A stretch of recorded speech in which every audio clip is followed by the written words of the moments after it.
Sir আমাকে একটু খাওয়ান দিবেন? খাওয়ান দিব মানে?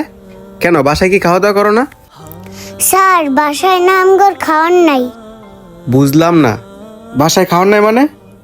আচ্ছা ঠিক আছে, তুমি বসো, আমি তোমাকে খাবার দিতে বলতেছি। এই ওইটার, এই জায়গায় এক প্লেট ভাত দিও তো। ঠিক আছে স্যার, তাহলে বসতাছি।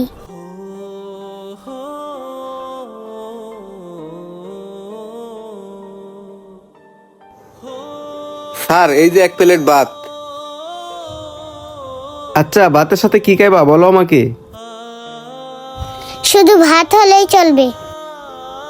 আরে খালি ভাত খেয়েও খায়, ভাতের সাথে কিছু তরকারিও খেতে হয়। তুমি কোনো সংকোচ করো না, তুমি আমাকে বলো তুমি কি তরকারি খাইবা, আমাকে বলো, আমি ওয়েটারকে বলতেছি দিয়ে দিতে।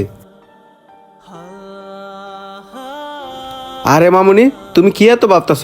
তোমাকে তো আমি বললাম, কোনো লজ্জা পাও না, তুমি আমাকে বলো তুমি কি খাইবা। স্যার মুরগির মাংস। ও মুরগি মাংস দিয়ে খাইবা? ভাই এই জায়গায় একটা মুরগি মাংস দিয়েন তো।